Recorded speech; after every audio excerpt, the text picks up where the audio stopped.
कैसे हो आप सब। मैं हूँ राहुल चौधरी और आज आपको बताऊंगा मैं नोकिया के बारे में। ठीक है, नोकिया के बारे में आप सबने सुना होगा कि मोबाइल फ़ोनों की बहुत बड़ी कंपनी है। और किसी ज़माने में ये मतलब 10 साल पहले, 15 साल पहले या 20 साल पहले की बात करें तो नोकिया इस दुनिया की सबसे बड़ी मोबाइल मैन्युफैक्चरर थी।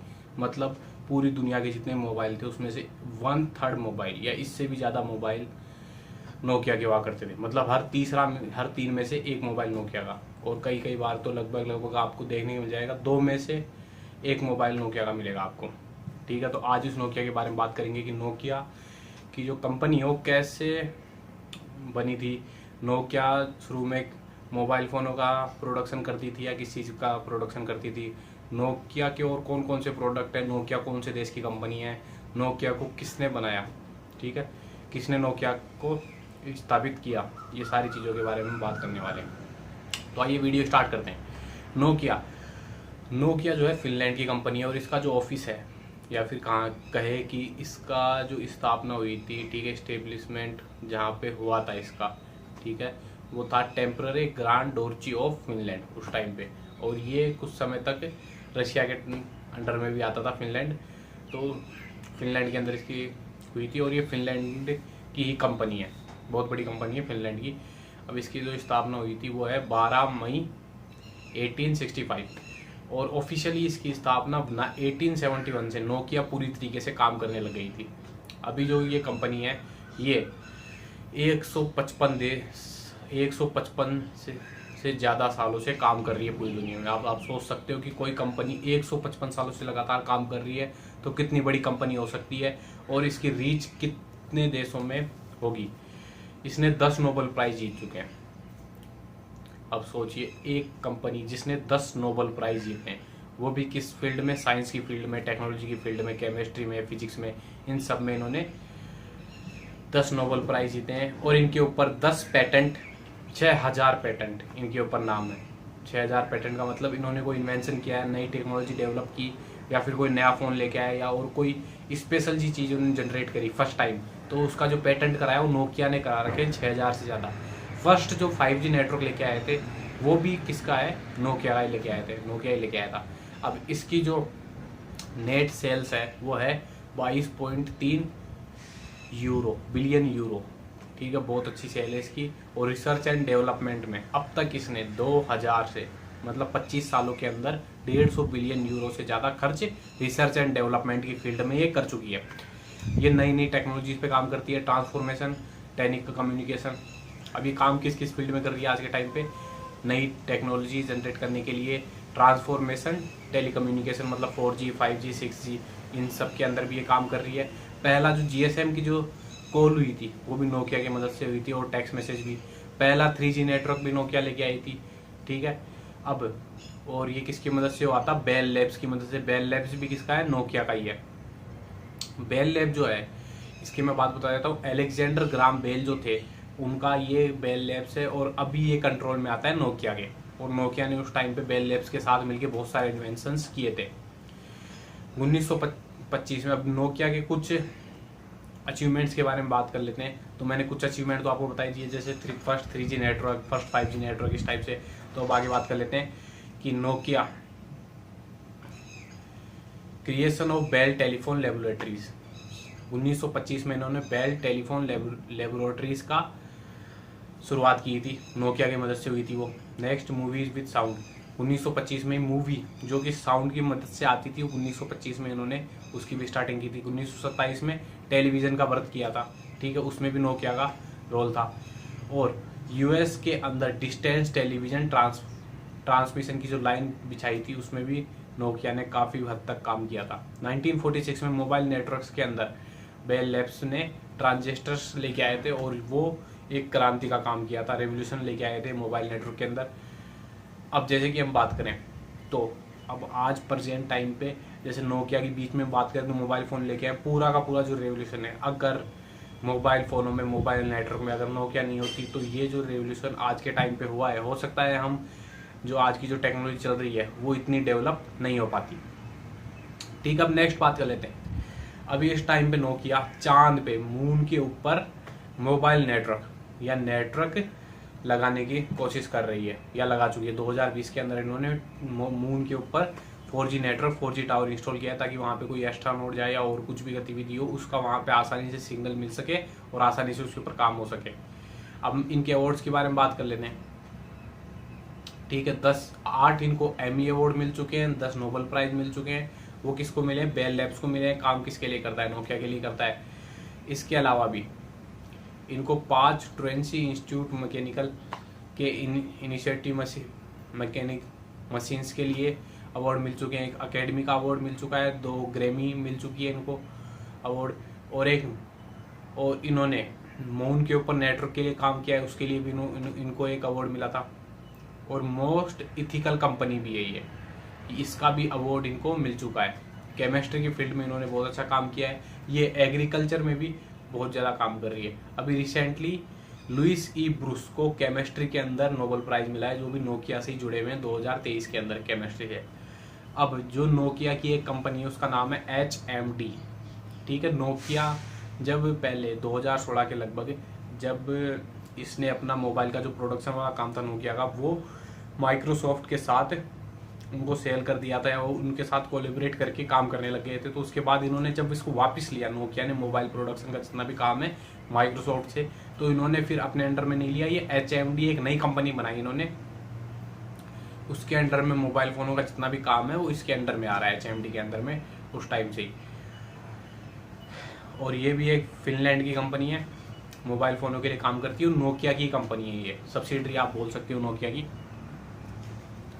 अब आगे बात कर लेते हैं नोकिया कौन सी कंपनी। नोकिया एक पब्लिक कंपनी है जो किस में काम करती है, मोबाइल फ़ोनों में, टीवी में, सेट टॉप बॉक्स में, स्ट्रीमिंग में। और इसके अलावा नोकिया के और भी बहुत सारे डिवाइसेस आते हैं, जैसे मैंने सर्च भी करे, कार के भी आते हैं। इंडिया के अंदर ये जितने भी डिवाइसेस आ रहे हैं जो अलग अलग टाइप से आ रहे हैं, जैसे लैपटॉप, AC और स्पीकर। AC तो नहीं आता, ये सारी चीज़ें फ्लिपकार्ट बेच रहा है इंडिया के अंदर। और अब नोकिया जो है आज जो काम कर रही है, जरूरी नहीं है नोकिया पहले भी प्रोडक्ट बनाती। नोकिया पहले बहुत अलग अलग टाइप के प्रोडक्ट बनाती है, यहाँ तक कि नोकिया ने टॉयलेट पेपर का भी प्रोडक्शन कर रखा है। आपको जानकर आश्चर्य होगा, पर ये मैंने रिसर्च करके पता चला कि नोकिया ने टॉयलेट पेपर भी बनाया है। और जो टेम्परेरी में जो म्यूजियम है फिनलैंड के अंदर, उसके अंदर ये टॉयलेट पेपर रखा हुआ है जो नोकिया ने प्रोड्यूस किया था। अब इसका जो हेडक्वार्टर है इस टाइम पे वो है स्पो फिनलैंड के अंदर, और पहले ये रशियन एम्पायर के अंडर में भी आता था। अब इसका जो फाउंडर कौन थे, नोकिया के जो फाउंडर थे वो थे फ्रेडरिक इडस्टम और लियो और एडवर्ड। इन तीनों ने मिलके नोकिया की स्थापना करी थी। इसमें सबसे प्रमुख जो नाम था वो था फ्रेडरिक इडस्टम। और नोकिया का एक नाम और है जो बहुत ज़्यादा फेमस है, नोकिया को कहा जाता है नेशनल प्राइड ऑफ फिनिश, या फिनलैंड का नेशनल प्राइड भी कहा जाता है, क्योंकि जो लार्जेस्ट ब्रांड है फिनलैंड का, और फिनलैंड के जो लोग हैं नोकिया का नाम सुनते ही अपने आप में प्राउड फील करते हैं बहुत ज़्यादा। अब लार्जेस्ट ब्रांड ये बन चुका है 2000 के लगभग, ऑलमोस्ट 2000 के आसपास ये कंपनी अपने पीक पे थी। उस टाइम पे 4% GDP में फिनलैंड की में नोकिया की हिस्सेदारी थी। 21% जो एक्सपोर्ट होते थे, 21% जो एक्सपोर्ट होते थे वो भी नोकिया के अंडर में ही आते थे। 10% जो नोस्डिक हैंसिक का जो मार्केट कैपिटल थी, वहाँ का स्टॉक मार्केट था, वहाँ पे 70% भी नोकिया का कब्जा था उस टाइम पे। अब नोकिया की थोड़ी बहुत हिस्ट्री की बात कर लेते हैं, नोकिया ने कैसे काम करा। तो क्नूट फ्रीडर थे, फ्रेडरिक इस्टन थे, उन्होंने नोकिया की स्थापना करी थी। उनका जो जन्म हुआ था 1938 को हुआ था और 1960 तक वो जिंदा रहे थे, 16 तक। अब फिनलैंड इन्होंने माइनिंग इंजीनियर थे फिनलैंड के, और इन्होंने नोकिया की स्थापना करी थी। एक पेपर मिल से स्टार्ट किया था नोकिया को, ठीक है। वहाँ से इन्होंने 1866 से स्टार्ट किया था, वो भी टेम्परेरी में। अब 1971 में इन्होंने लियो और इलिस्टम के साथ मिलकर नोकिया की ऑफिशियली स्टार्ट कर दी थी। इन्होंने नोकिया के और भी नाम थे, नोकिया ऐप जो कि स्विट्जरलैंड में, वो स्वीडन में कहा जाता है नोकिया ऐप, और नोकिया ओई वो कहा जाता है फिनलैंड में। अब ये पेपर वुड से इसकी जो काम है वो किया जाता है। अब आगे मैं बता देता हूँ आपको, वो ये है कि ईस्टर्न जब रिटायर्ड हुए थे 1902 के अंदर, तो इन्होंने इलेक्ट्रिसिटी जनरेशन का भी काम स्टार्ट किया था, और इन्होंने मैकेनिकल वे में भी इसको स्टार्ट किया था। नोकिया जो है फ्यूज़ का मैन्युफैक्चरिंग का भी काम करती थी बहुत ज़्यादा। अब मैं आगे आपको थोड़ा सा बता देता हूँ, वो ये कि नोकिया एक बहुत बड़ी एमएनसी टेलीकम्युनिकेशन कंपनी है जो आईटी सेक्टर में भी काम करती है, इलेक्ट्रिकल कंज्यूमर इलेक्ट्रिक्स में भी ओरिजिनली इसने काम किया है। 92,000 से ज़्यादा इसके एम्प्लॉयड है और जो 100 से ज़्यादा देशों में भी काम कर रहे हैं। इसका पल्प का जो मिल भी थी, इसकी पल्प मिल मतलब वो पेपर बनाने की फैक्ट्री या फिर लकड़ी काटने की, इस टाइप से नोकिया की जो स्टार्टिंग हुई थी वो एक पेपर मिल के फॉर्म में हुई थी। ठीक है, नोकिया की स्टार्टिंग किसी मैकेनिकल या टेक्नोलॉजिकल कंपनी के रूप में नहीं हुई थी, एक पेपर बनाने की फैक्ट्री से इसकी स्टार्टिंग हुई थी और लास्ट में ये पेपर बनाने वाली फैक्ट्री अब जाके पेपर का कोई रोल रहा नहीं है यहाँ पे, और टेक्नोलॉजिकल की बहुत टेक वर्ल्ड की बहुत बड़ी कंपनी आज ये बन चुकी है। तो फ्रेंड्स अब आगे बात करते हैं। फिनलैंड 1922 के अंदर 1922 में फिनलैंड फ्री हो गया था, आज़ादी मिल गई थी फिनलैंड को फ्रीली और इंडिपेंडेंट कंट्री बन गया था। और उसके बाद नोकिया एब ने पार्टनरशिप की थी फिनिश रबड़ वर्क के साथ, और फिनिश रबड़ वर्क के साथ पार्टनरशिप की थी इन्होंने एडवर्ड पोलन की लीडरशिप में। ठीक है, अब नोकिया के साथ उस टाइम पे एक कंपनी और थी जो केबल फैक्ट्री बनाती थी, कैप्लिडी डास केबल फैक्ट्री नाम की कंपनी थी। वो भी इन तीनों कंपनियों ने एक साथ मिलकर काम करा, जिसमें इंपॉर्टेंट थी नोकिया एब और फिनिश रबड़ वर्क। लीडरशिप किसकी थी इसमें? एडवर्ड पोलन की। और उसके अंदर फिर ये कंपनी काम करने लग गई। केबल कंपनी का काम भी बहुत बढ़िया तरीके से चलने लगा और नोकिया ने इस टाइम पे बहुत तगड़े तरीके से ग्रोथ की थी। और ये जो इनकी जो रबड़ कंपनी थी, इसका जो काम था, एडवर्ड पोलन की जो रबड़ कंपनी थी, ये बेसिकली काम करती थी किस फील्ड के अंदर? शूज़ बनाने में रबड़ का इसका काम होता था। और नोकिया उस टाइम पे शूज़ का भी बहुत बड़ा मैन्युफैक्चरिंग करने लग गई थी।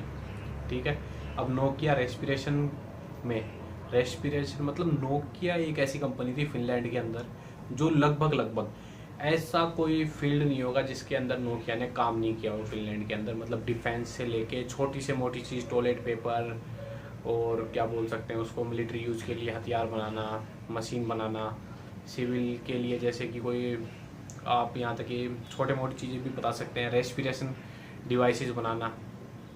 ठीक है, इस टाइप से नोकिया ने बहुत बड़े स्तर तक प्रोडक्शन किया है। यहाँ तक कि नोकिया ने जो रेस्पिरेशन के अंदर जितने भी जो चीज़ें बनाई है, ठीक है, सामान बनाए थे, वो 1980 से लेकर 1990 तक नोकिया ने इसका प्रोडक्शन किया था। अब आगे बात कर लेते हैं हम 1967 में नोकिया और फिनिश रबड़ वर्क और काप्लिडिट डैशमेंट ने तीनों ने मिलकर नोकिया कॉरपोरेशन की स्टार्ट की। ठीक है, तीनों ने कंपनियों ने मिलकर 1967 में एक न्यू कॉरपोरेशन बनाया, उसका नाम रखा नोकिया कॉरपोरेशन। तीनों कंपनी मतलब टोटली अब नोकिया के अंडर में आ चुकी थी। नोकिया नाम से इन्होंने स्टार्ट कर दिया था और इसमें ये कंपनी काम करती थी फॉरेस्ट्री के अंदर, केबल के अंदर, रबड़ के अंदर, इलेक्ट्रॉनिक्स के अंदर। इन 4 फील्ड के अंदर ये कंपनी एंटर कर चुकी थी और यहाँ पे इन्होंने बहुत तगड़े तरीके से प्रोडक्शन स्टार्ट कर दिया था। 1970 में नोकिया ने नेटवर्किंग और रेडियो के लिए भी इन्होंने क्या है प्रोडक्शन स्टार्ट कर दिया। मिलिट्री यूज़ के लिए भी यहाँ पे ये डिफेंस फोर्सेस के लिए अलग अलग टाइप के इक्विपमेंट बनाने लग गए थे, जैसे टेलीफोन रेडियोज़, टेलीफोन वायर्स, अलग अलग टाइप की मशीन्स, केमिकल्स का भी ये प्रोडक्शन करते थे। 1970 में इन्होंने क्या है मेन कंपनी जो थी वो सोवियत यूनियन के साथ भी एक ट्रेड एग्रीमेंट किया। 1960 में इन्होंने सोवियत यूनियन के साथ यानी रशिया के साथ उस टाइम पे ट्रेड एग्रीमेंट करा और फिर ये कंपनी सोवियत रूस में भी एंट्री कर चुकी थी और वहाँ पे भी इन्होंने हाई प्रॉफिट अर्न करा। रशिया से भी इन्होंने बहुत ज़्यादा प्रॉफिट अर्न करा, जैसे ये यूरोप के अंदर और फिनलैंड के अंदर कर रहे थे। अब एडवर्ड पोलन के नेतृत्व में ये सब हुआ और एडवर्ड पोलन ने कंपनी को बहुत ही ज़्यादा हाईएस्ट पोजीशन तक पहुंचा दिया था। पर यही नहीं, नोकिया जो थी वो दुनिया के यहाँ तक ही नहीं रुकी, दुनिया की लगभग बहुत बड़ी कंपनी के रूप में उभर कर सामने आई थी। जैसा आप भी जानते ही हो, अभी जो नोकिया की हालत है वो थोड़ी सी खराब है, पर बीच में नोकिया बहुत बड़ी कंपनी बन चुकी थी। अब आगे बात कर लेते हैं 1977 में कारी केरिमो, जो क्या है नॉर्डिक जापान के थे, मतलब नॉर्डिक मतलब जापान के थे वैसे ये, इनके एंसेस्टर या जापान के रहने वाले जापान के थे ये, बाद में आके नॉर्डिक मतलब नॉर्वे, स्वीडन के अंदर, फिनलैंड के अंदर आके रहने लग गए थे, रेजिडेंस बन गए थे। तो इनके अंडर में नोकिया काम करने लगी थी, नोकिया के सीईओ बन गए थे। और इनके अंडर में कारी कैरिमो के अंडर में इस कंपनी ने बहुत ही ज़्यादा तेज़ी से ग्रो किया और इन्होंने बहुत सारी कंपनियों को कैप्चर भी कर लिया। जैसे कि एक तो लक्सर था, लक्सर स्वीडन की कंपनी थी, कंप्यूटर के वर्ल्ड में 1985 ने इस कंपनी को कैप्चर कर लिया था नोकिया ने। अगला था सलोरा। सलोरा एक कंपनी थी जिसमें टीवी और रेडियो बनाती थी, तो ये कंपनी भी नोकिया के अंडर में आ गई, नोकिया ने इसको टेक ओवर कर लिया था 1984 के अंदर। और तीसरी थी फ्रेंच ओसेनिक। फ्रेंच ओसेनिक भी शायद एक टीवी बनाने की कंपनी थी, 1987 के अंदर इसको भी कैप्चर कर लिया गया था। और उसके बाद नोकिया थर्ड में लार्जेस्ट मैन्युफैक्चरिंग बन रही थी टीवी की, टेलीविज़न की तीसरी सबसे ज़्यादा प्रोडक्शन करने वाली मैन्युफैक्चरिंग कंपनी बन गई थी नोकिया। और किसके बाद फिलिप्स नंबर 1 पे थी, थॉमसन नंबर 2 पे थी और तीसरे नंबर पे नोकिया आ गई थी। जो कि नोकिया ने अपना टेलीविज़न का जितना भी मार्केट था वो 1966 तक आके क्लोज कर दिया था। अब केरी केरामो के बारे में एक बात और बता दूं कि इन्होंने आत्महत्या कर ली थी लास्ट में जाके, अपने आप को ही मार लिया था 1988 के अंदर 11 दिसंबर। आगे बात कर लेते हैं हम 1990 में जब यूएसएसआर का जो कोलिजन हुआ, तो उससे क्या है, इनका जो प्रॉफिट जो जा रहा था रशिया के अंदर वो अपने आप नेगेटिव में बदल गया और 1995 तक इनकी हालत जो है वो थोड़ी ख़राब होने लग गई थी। ठीक है। और उसके बाद फिर एक इनके जो अगले सीईओ आए वो थे जोरमा ओलिला। जोरमा ओलिला ने डिसाइड किया कि नोकिया को ओनली टेलीकॉम ओरिएंटेड कंपनी बनने में फोकस करना चाहिए और इन्होंने टेलीकॉम पे वर्ल्ड में फिर ज़्यादा फोकस करना स्टार्ट कर दिया 1988 से। और नोकिया ने जोरमा ओलिला के आने के बाद नोकिया का जो बिजनेस था वो बट गया। नोकिया का जो टायर का बिजनेस था, रबड़ का बिजनेस था, वो सारा का सारा डिवाइड हो गया। जैसे कि नोकिया रबड़ वर्क, वो फिनिश रबड़ वर्क को नोकिया से अलग कर लिया। जैसे नोकिया शूज का मैन्युफैक्चरिंग करती थी, जूते की बनाती थी, वो भी अलग हो गया। टायर का प्रोडक्शन अलग हो गया। नोकिया का जो मेन बिजनेस रहा वो रहा टेलीकॉम ओरिएंटेड कंपनी के रूप में। नोकिया ने सेट टॉप बॉक्स लॉन्च करा ब्रिटेन के अंदर 1988 में। मोटरोला को टेक कर लिया और मोटरोला को एक तरीके से उस टाइम पे खरीद लिया 1988 में। और इनका फिर एक कंपटीटर अगला बचा, वो था एरिक्सन। ठीक है, क्योंकि उस टाइम पे 2-3 कंपनी थी। एक मोटरोला बहुत बड़ी कंपनी थी यूएसए की, जिसको नोकिया 1988 में टेक ओवर कर लिया। और अगला कंपटीटर था इसका एरिक्सन। 2000 के अंदर इन्होंने 30% मोबाइल के जो मार्केट था उसको कवर कर लिया। और नोकिया 7600 3G जो पहला 3G फ़ोन लाया, नोकिया एनगेज भी एक गेमिंग फ़ोन था, बहुत ही स्पेशल टाइप का फ़ोन था। नोकिया ने 2008 के अंदर 38.6% मोबाइल के मार्केट कैप्चर कर लिया था। कंप्यूटर के मार्केट के ऊपर भी इनका जो था वो बहुत बड़ा प्रोडक्ट इन्होंने बहुत बढ़िया तरीके से कैप्चर कर रखा था। मोबाइल के मार्केट को तो कर ही रखा था। फिर इसके बाद 2013 तक आते आते इनका जो प्रोडक्शन था वो थोड़ा बहुत गिरने लगा। तो 2010, 11, 12 के आते आते नोकिया का जो मार्केट में जो मोबाइल के वर्ल्ड में जितना इन्होंने कवर कर रखा था वो अपने आप धीरे धीरे थोड़ा सा कम होने लग गया। फिर इन्होंने 2013 के अंदर माइक्रोसॉफ्ट के साथ एक समझौता किया। ये अपना जो मोबाइल का जो था उसके अंदर कॉरपोरेशन के अंदर लाया। नोकिया को माइक्रोसॉफ्ट को अपना जो मोबाइल का मार्केट था वो सेल कर दिया। उसके बाद क्या हुआ कि इनकी जो मोबाइल की सेल थी वो थोड़े बहुत दिन तक तो स्टेबल रही, फिर गिरने लग गई। 2016 के अंदर इन्होंने माइक्रोसॉफ्ट से वापस अपना थोड़ा बहुत जो मार्केट था वो तो नोकिया ने दे ही दिया था। फिर नोकिया ने क्या करा, मोबाइल का एक न्यू कंपनी लॉन्च की, उसका नाम रखा HMD ग्लोबल, जिसका फोकस था ओनली मोबाइल बनाने पर। अब जो नोकिया के जितने मोबाइल बन रहे हैं वो HMD ग्लोबल जो कंपनी है नोकिया की वही बना रही है। ठीक है, जैसे कि आपने भी सुना होगा कि नोकिया ने अपना जितना भी मार्केट है वो HMD ने खरीद लिया, पर ऐसा कुछ नहीं है। HMD नोकिया की कंपनी है, तो वो इनके लिए अब मोबाइल बना रही है। 2016 के अंदर इन्होंने पहला 5G नेटवर्क बनाने का क्लेम करती है नोकिया। डोकोमो और जापान के साथ मिलकर, डोकोमो जापान की कंपनी, ताइवान मोबाइल एक कंपनी है जिसके साथ इन्होंने टाई अप करे थे। 2020 के अंदर इन्होंने नासा के साथ मिलकर मून पे पहला 4G नेटवर्क इस्टेब्लिश करने, पहला मोबाइल नेटवर्क इन्होंने मून के ऊपर भी लगाया है। ठीक है, नासा के साथ मिलकर 2020 में। फ्लिपकार्ट के साथ इन्होंने डील की है इंडिया के अंदर, ताकि ये इनके जितने भी जो प्रोडक्ट्स हैं जैसे एसी, टीवी, लैपटॉप, इन सबको सेल कर सकें। अब फरवरी 2023 के अंदर इन्होंने नया लोगो लॉन्च करा 60 साल बाद, ठीक है। पहले का जो इनका पुराना लोगो था वो 60 साल तक रेगुलर चल रहा था, पर 2023 के अंदर फरवरी के अंदर इन्होंने नया लोगो लॉन्च कर दिया। और इनका जो अब जो प्रॉफिट है वो धीरे धीरे बढ़ने लग गया है, और नोकिया क्या है अब धीरे धीरे वापस ग्रो करने लग गई है। तो ये बात बताई मैंने आपको नोकिया की। आपको अगर वीडियो अच्छा लगा हो तो वीडियो लाइक करना, चैनल को सब्सक्राइब करना, और आप ऐसी एक फेमस कंपनी के बारे में अगर पूरी डिटेल में वीडियो चाहते हो तो कमेंट करके उस कंपनी का नाम जरूर लिख देना, और ये वीडियो शेयर जरूर करना।